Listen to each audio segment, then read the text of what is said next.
class, welcome back to WH2. I hope you're doing well today. In today's PowerPoint lecture, we're going to be looking at the Vietnam War, Part 1. Stay tuned for the PowerPoint. Now talking about the Vietnam War, Part 1. As you see on the title screen there, there's some soldiers there on the bottom being dropped off there at the landing zone as they headed out into the jungle. And you see the Huey helicopters taking off after dropping them off. So this is a typical scene for the U.S. soldiers in Vietnam. Okay, so before we get into the Vietnam War, we got to talk about some background of what's going on with why this turned into a big issue in the first place. Vietnam was a French colony before World War II. It was called French Indochina. And before World War II, the French basically governed this as a colony. The Japanese had captured Vietnam, which again is called Indochina, during the Second World War, but after the Japanese defeat, the colony was returned to the French. So after World War II, the French still have a lot of control, a lot of influence there. A man named Ho Chi Minh was the leader of a group called the Viet Minh, and this was a communist political group. And this group began insurrections against the French. When you start looking on the world stage of communism, you have communist USSR and China, and there's this little colony now of the French, who is a power in democratic Europe, and the USSR and China look at Vietnam as the next place that maybe communism can spread. And so the first thing they did was the USSR and China recognized Ho Chi Minh's authority, which he was based in Hanoi, which is the capital of North Vietnam. And they look at him as the leader of a legitimate communist government. And what happens is this backing by the USSR and China gives Ho Chi Minh a lot of power. And so these insurrections against the democratic government and basically the South Vietnamese army. So the backing of USSR and China gives Ho Chi Minh a lot of clout, a lot of power, and so this insurrection turns into the First Indochina War, which is the French versus Ho Chi Minh's communist forces, which are backed by the USSR and China. And it's called the First Indochina War. The Second Indochina War is what we call the Vietnam War. But the First Indochina War was between the French and Ho Chi Minh's forces. There's a picture of Ho Chi Minh, 1890 to 1969. Okay, so the First Indochina War, continuing that, the French and the communist Ho Chi Minh forces are fighting, and there's a decisive battle called the Battle of Dien Bien Phu. And this is a French defeat, and this is a big deal. We're talking France. And they're in this little tiny strip of land colony in Southeast Asia, and the French military is beaten by this kind of ragtag kind of military force of Ho Chi Minh's group. And so the French are defeated, and Vietnam actually gets its independence when the French are defeated. However, the country was split at the 17th parallel, North and South Vietnam. Okay, so the 17th parallel would separate North Vietnam and South Vietnam.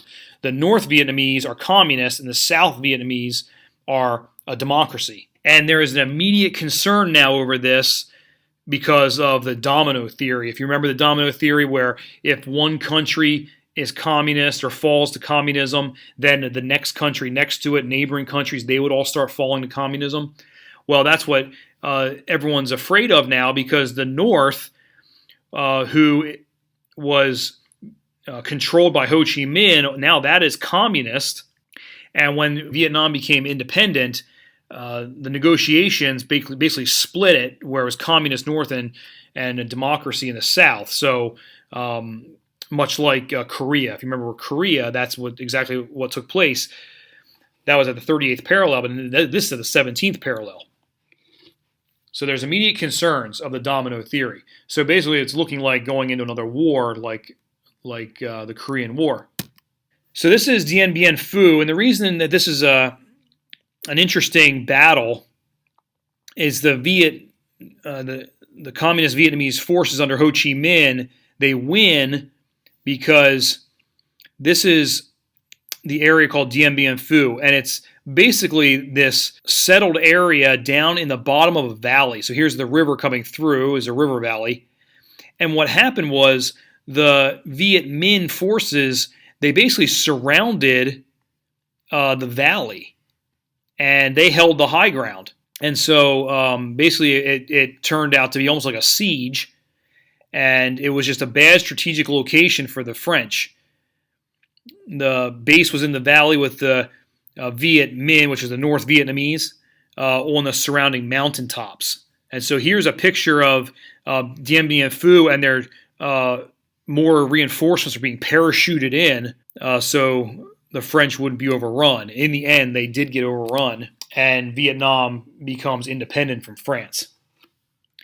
Okay, so the Vietnam War, North Vietnam invasion of the South.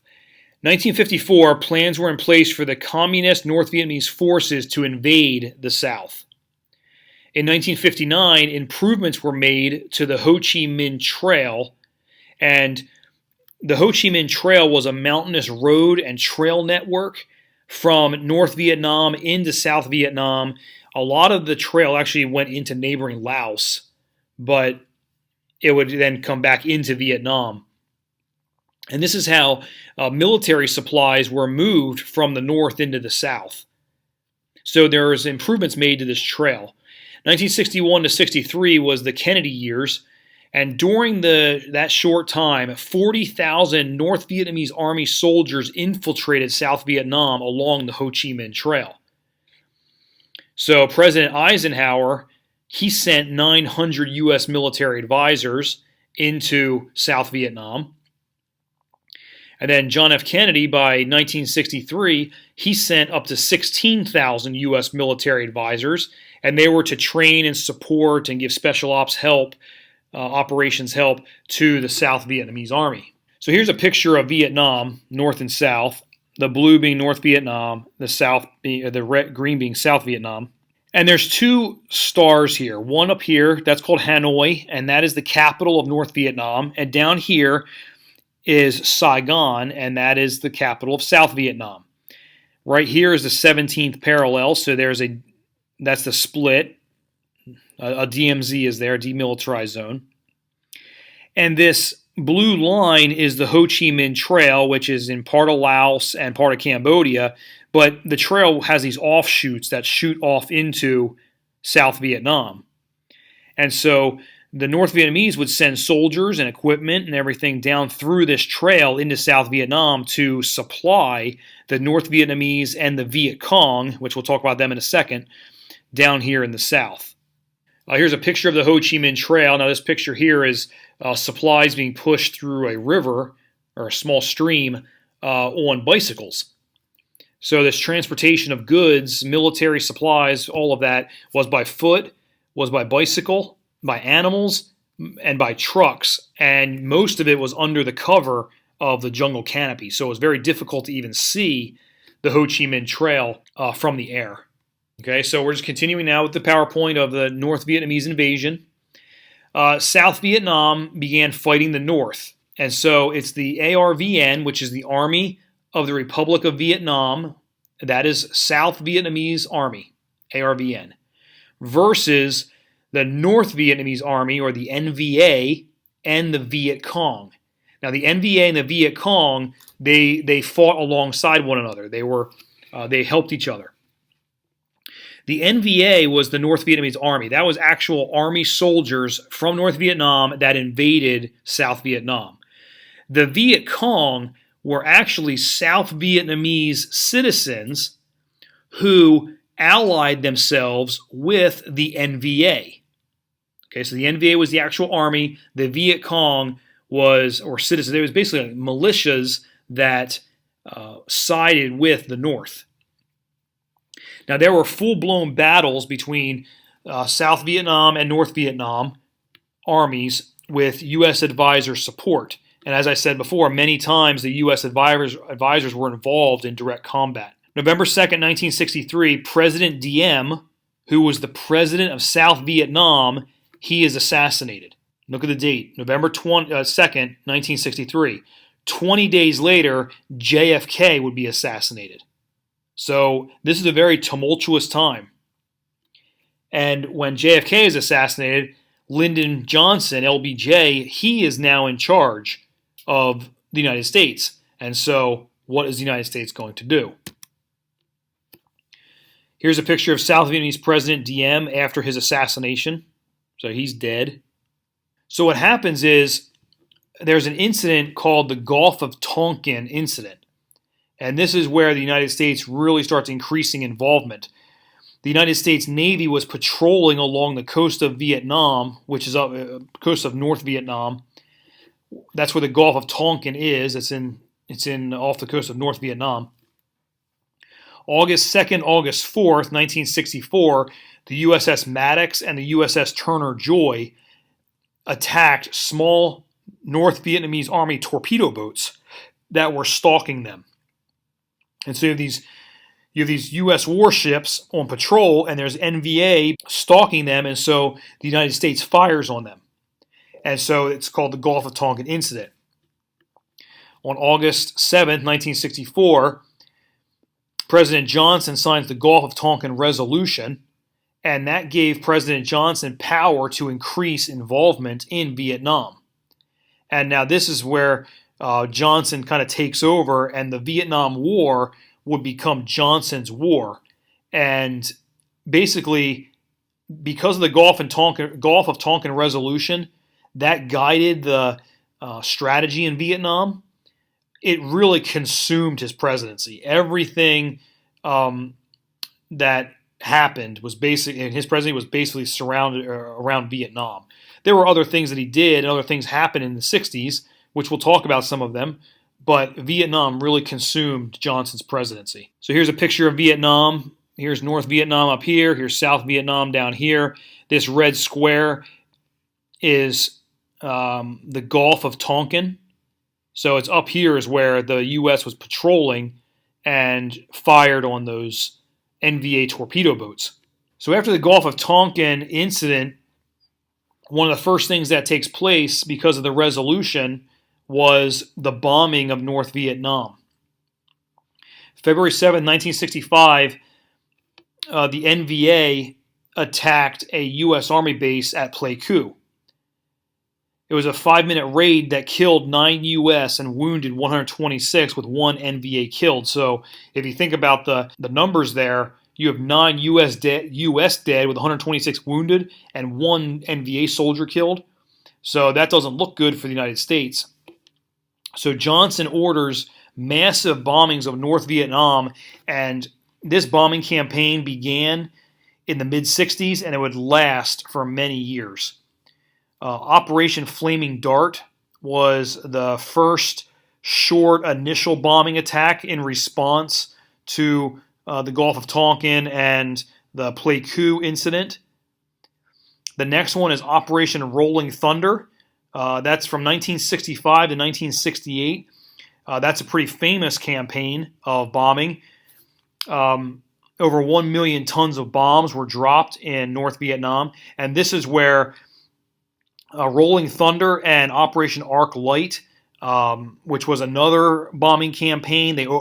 Arc Light overlapped Rolling Thunder, but Arc Light continued all the way into the 1970s. The campaign would include carpet bombing, and carpet bombing is where airplanes just drop bombs along a planned route to basically just start bombing one section, and then it's bomb the next section and the next section, and so you're just like carpeting the ground with bombs.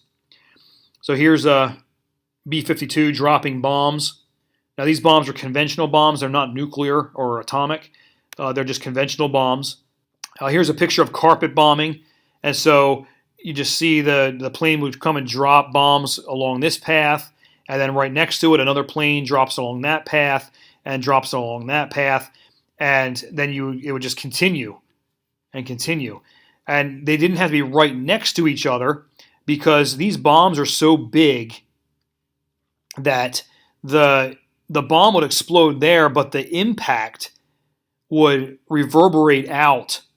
And so really, if let's say you weren't there where the bomb exploded and you weren't killed there, if you were out here, you could be killed out here just because of the concussion of the bomb blowing up, because these are very powerful weapons. And so basically this swath in the middle here, that people could be killed in there just because of the percussion of the explosive. Okay, 1964 was a busy year with North Vietnam escalation. In 1964, the NVA reached over 1 million soldiers in their army. In anticipation of U.S. ground troops landing, the U.S. takeover from the South Vietnamese army, the NVA expanded the Viet Cong. And so the NVA, looking at this, they're saying, you know what, the United States is going to start landing troops, and the United States is going to take over this war. And so we need to really start training and supplying and infiltrating with the Viet Cong. Massive amounts of arms were shipped to the south via the Ho Chi Minh Trail. There was a change in of the war plan from conventional war to guerrilla war tactics. Okay, so now instead of just like the NVA army attacking somewhere, it's going to be more of a guerrilla warfare tactics, a hit and run type tactics. However, there will be times when the NVA units and the United States units have like a prolonged battle. An example of that would be the Tet offensive in the city of Hue. There would be basically North Vietnamese soldiers fighting United States soldiers in street combat, in urban combat. So it wasn't like just guerrilla warfare in the jungle. You actually had NVA forces facing U.S. forces in what you would typically think of a prolonged battle. But the overall war plan changed to where it was a lot more guerrilla warfare tactics, and that's what you think of a lot of times with Vietnam. When the soldiers are out in the jungle, they don't even see the enemy shoots and kills somebody. There's a short, quick battle, and then the enemy disappears. That's really a lot of that happened in Vietnam. The Viet Cong were given the mission to attack via the hit and run, which they became very skilled at. And then in 1964, the Viet Cong won the Battle of Binh Gia. That was of great importance for the Viet Cong, again, who are like this militias. They're now beating the South Vietnamese army. So because of 1964, the United States has to really get involved. And on March 8th, 1965, basically the United States takes over the war with the landing of 3,500 U.S. Marines at Da Nang, South Vietnam. And basically this is the official start point of the U.S. ground war on March 8th, 1965. Even though that there were advisors there before that, and some advisors were even involved in direct combat with the NVA or the Viet Cong, March 8th, 1965 is when the U.S. basically starts sending soldiers in to fight the war. And here's a picture of the Marines landing at Da Nang. And there's another picture here on the right of Vietnam, a map. So here's Da Nang. There was a large air base at Da Nang. And so these Marines were actually sent in first to protect the air base, but then the increase of troops is really going to escalate. Okay, so that's it for the Vietnam War Part 1. I'll see you in a second. Okay, class, that's it for today. Next time, we're going to finish our look at the Vietnam War with Part 2. I'll see you then.